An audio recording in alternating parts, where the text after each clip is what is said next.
November 7, 1885, Craigellachie, British Columbia. 9:22 in the morning.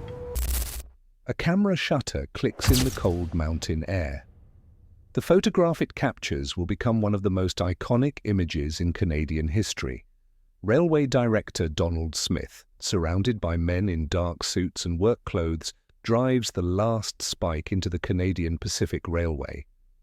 The moment is supposed to represent national unity, a nation joined from sea to sea. But look closer at this photograph. Count the faces. Notice who's missing. Not a single Chinese face appears in the frame. Not one. And this wasn't an accident. This was deliberate, because just hours before this photograph was taken, Chinese workers were clearing the track, laying the final rails, doing the same back-breaking work they'd been doing for 5 years straight. But when it came time for the ceremony, they were pushed out of frame. Told to step back, erased from the moment their labor had made possible. This is the story of 17,000 men who built a nation that didn't want them, men who moved mountains, men who died by the hundreds, men whose names we'll never know because nobody thought to write them down. This is the story of the workers Canada erased from history. If you want to hear more untold railway stories like this, subscribe to Locomotive Canada and hit that notification bell. Let's uncover the history they didn't teach us in school. To understand why these men came here, you have to understand what Canada was trying to build. In 1871, British Columbia joined Confederation on one condition: the federal government had to connect them to the rest of Canada with a transcontinental railway. Not a road, a railway. Within 10 years, it was an insane promise. The Rocky Mountains and the Selkirk Range stood between the prairies and the Pacific coast like a wall of solid granite. Surveyors looked at the terrain and called it impossible. The Fraser Canyon, 200 miles of vertical cliffs, raging white water, and slopes so steep that rocks fell constantly, would require tunnels blasted through solid mountain. Winter temperatures that dropped to 40 below zero. Summer heat that made men collapse. The government contractor responsible for this nightmare was Andrew Guangdong, an American engineer who'd worked on railways in California. He knew exactly what he needed: cheap labor willing to do the most dangerous work. He'd used Chinese workers before on the North Pacific Railway. He knew they'd work for half the wages of white workers. He knew they wouldn't complain when the conditions became lethal. In 1880, Guangdong began recruiting, first from California, where thousands of Chinese men had helped build the transcontinental railroad through the Sierra Nevada. When that wasn't enough, he went straight to the source, the Guangdong province of China, where drought and political instability had left peasant families desperate for any opportunity. The recruiters promised work. They promised wages. They didn't mention that they were being hired to do jobs so dangerous that white workers refused them. They came by ship, thousands of them, men in their 20s and 30s, some as young as 15. They'd left their families behind in China, wives, children, parents, because the steamship fare was expensive and they'd been told this was temporary work.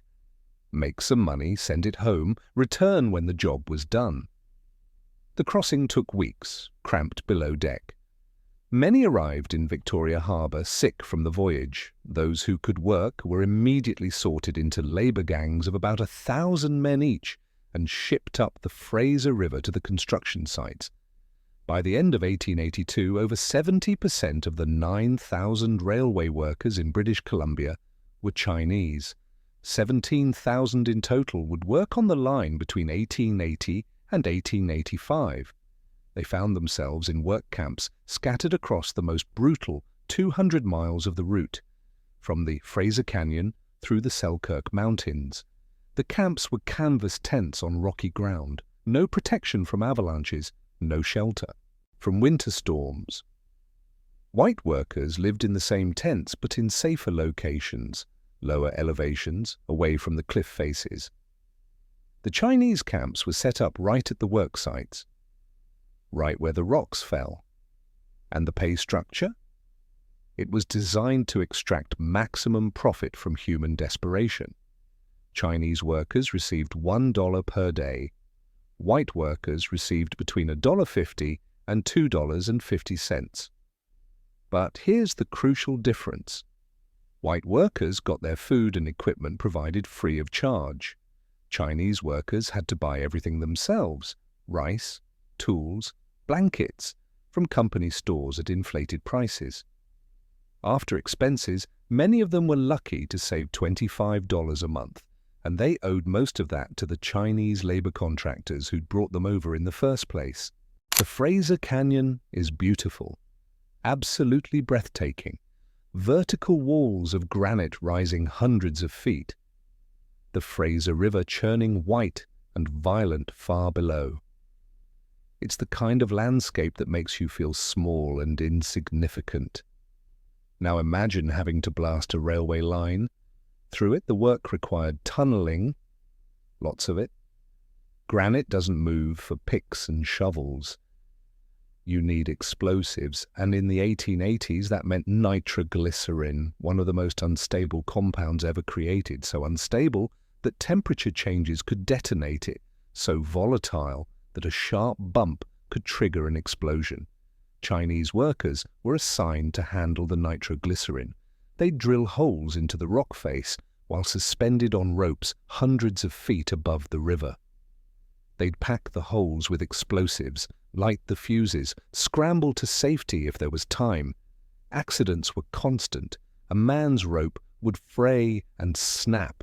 A premature detonation would send rocks and bodies tumbling into the canyon. A tunnel would collapse, burying crews under tons of granite.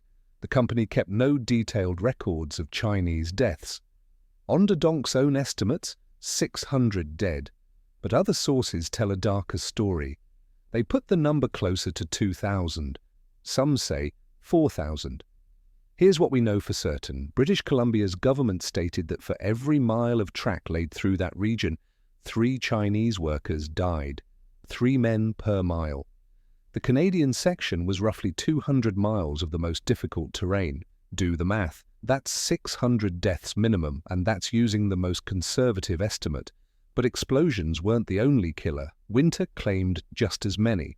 The work continued year-round, even when temperatures dropped to 40 below zero. Chinese workers in canvas tents, inadequate clothing, a diet of rice and dried fish, cheap, portable, but lacking in vitamin C. Scurvy swept through the camps like a plague. In the winter of 1883, 200 Chinese workers died of scurvy at the Port Moody work camp alone. 200 men in one winter, in one camp. And when men died, there was no ceremony. No notification sent to their families back in China. The bodies were buried in unmarked graves along the railway line or shipped to Chinese community associations who would collect hundreds of unidentified remains to send back across the Pacific.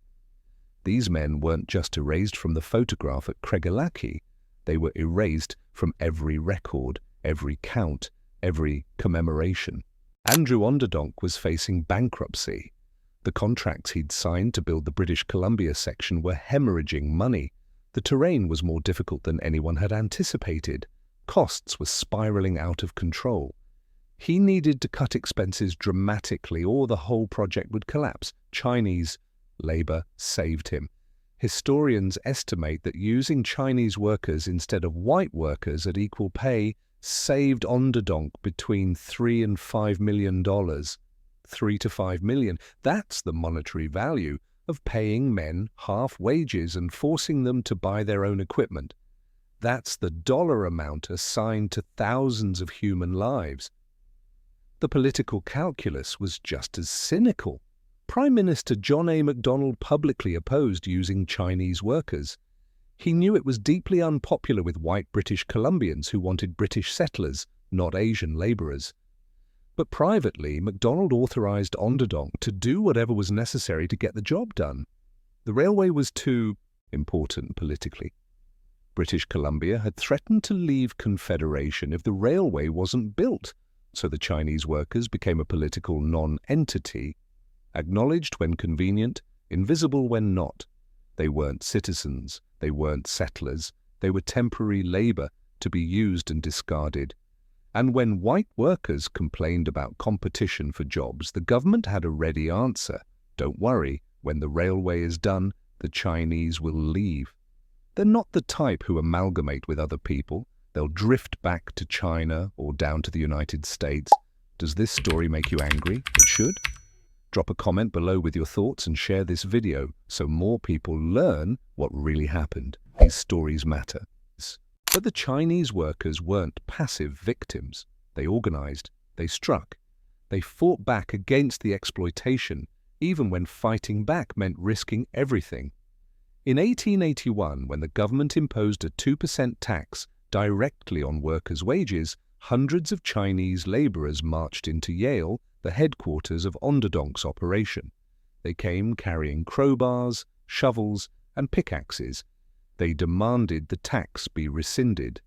The demonstration accomplished little, but it showed that these men understood exactly what was being done to them. There were informal strikes for better conditions, slowdowns when the danger became unbearable. These weren't formal unions. The law wouldn't have recognized them anyway.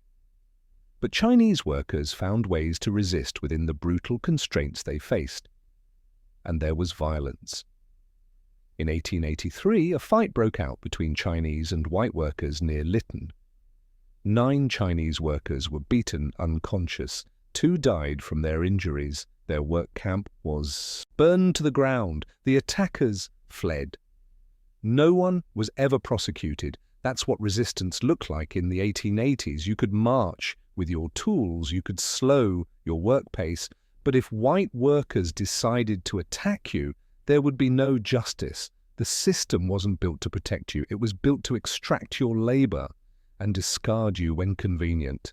On November 6, 1885, Chinese workers completed the final section of track near Craigellachie. They'd been working through the night to finish on schedule. The railway was done, 4 years behind the original deadline, but 6 years ahead of the revised timeline. The next morning, company officials gathered for the ceremonial last spike. There would be no grand celebration. The Canadian Pacific Railway was nearly bankrupt and couldn't afford one. Just a modest ceremony, a photographer, a handful of politicians and railway directors, and the Chinese workers. They were told to clear out of frame. Step back. You're not part of this picture.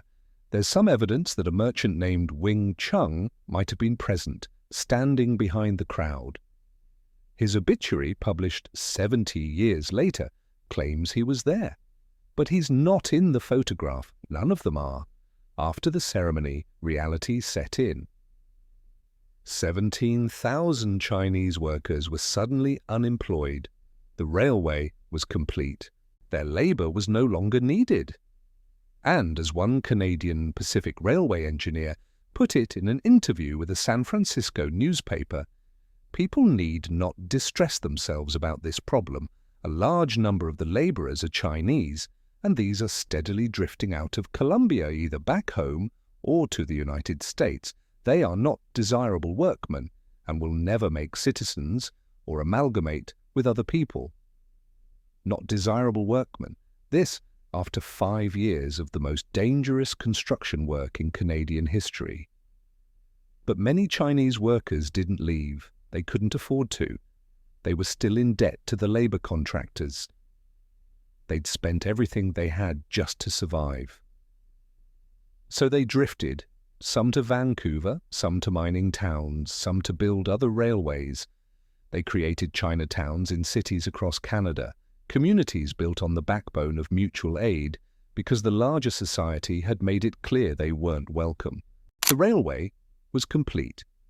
The Chinese workers had served their purpose. Now Canada wanted them gone.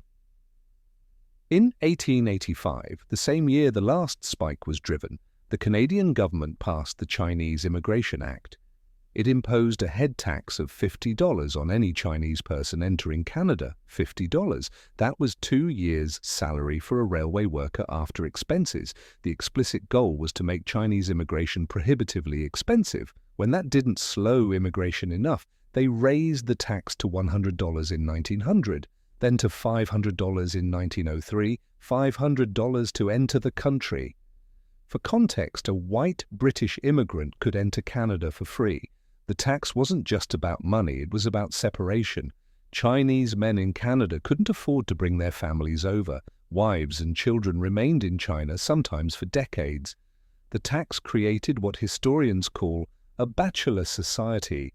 Thousands of Chinese men living in Canada, isolated from their families, unable to build normal lives, and then in 1923 Canada dropped all pretense. The government passed the Chinese Exclusion Act, which banned virtually all Chinese immigration for the next 24 years.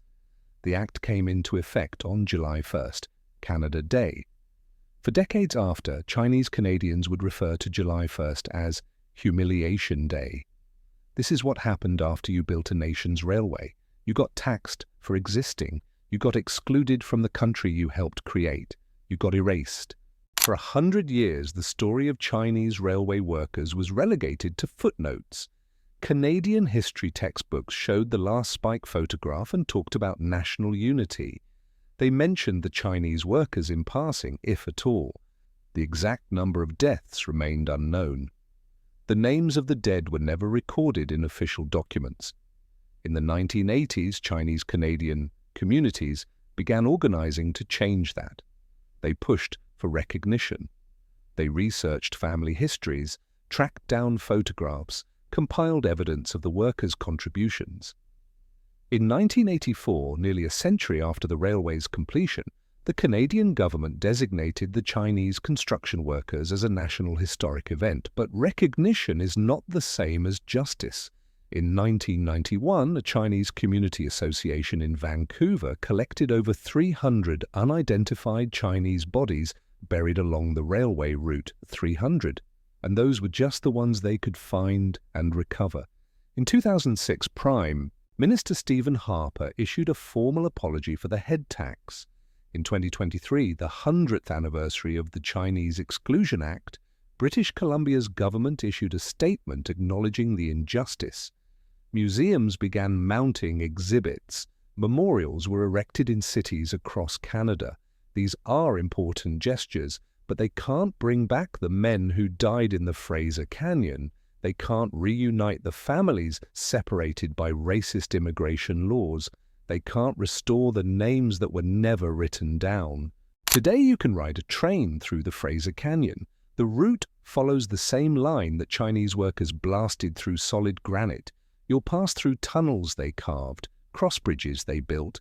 The train will slow down to navigate curves that they surveyed, and if you know where to look, you can still find traces of their camps, rusted tools half buried in the earth, stone foundations, unmarked graves on hillsides overlooking the track. In Toronto, there's a memorial to the Chinese railway workers.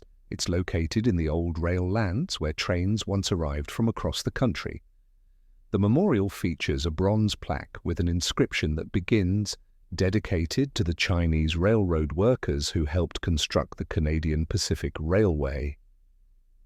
17,000 names could fill that plaque, but we don't have 17,000 names. We have fragments, estimates, newspaper accounts written by people who viewed these workers as a problem to be solved rather than as human beings.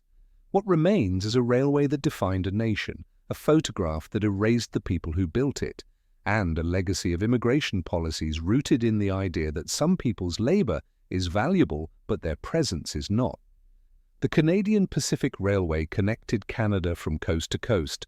It made the country we know today possible, and it was built by men who were told they didn't belong here, men who were worked to death and then forgotten, men who died at a rate of 3 per mile. This is not ancient history. Some of the descendants of those workers are alive today. They grew up with stories passed down through families, stories of grandfathers who came over to build the railway and never saw their wives again. Stories of men who saved every penny to pay the head tax so one son could join them. Stories that Canadian history textbooks didn't tell. So here's what we remember. 17,000 men came to build a railway through impossible terrain. They worked for half wages. They handled explosives that white workers refused to touch. They died in blasting accidents, avalanches, and from scurvy in winter camps. And when the work was done, they were pushed out of the photograph and out of the national narrative. The photograph at Craigellachie is still one of Canada's most famous images, but it's incomplete. It shows the ceremony but not the labour. It shows the moment of triumph but not the cost. It shows the railway directors but not the workers who moved the mountains. Every time you see that photograph, remember who's missing from the frame and ask yourself what other stories we've been told incompletely, what other contributions have been erased, what other workers have been pushed out of history's photographs. This is Locomotive Canada, where we tell the railway stories that shaped a nation, the complete stories, not the edited versions. If this video opened your eyes, subscribe and turn on notifications so you never miss an episode. Comment below with which untold railway story you want to hear next. And please share this video. These workers deserve to be remembered.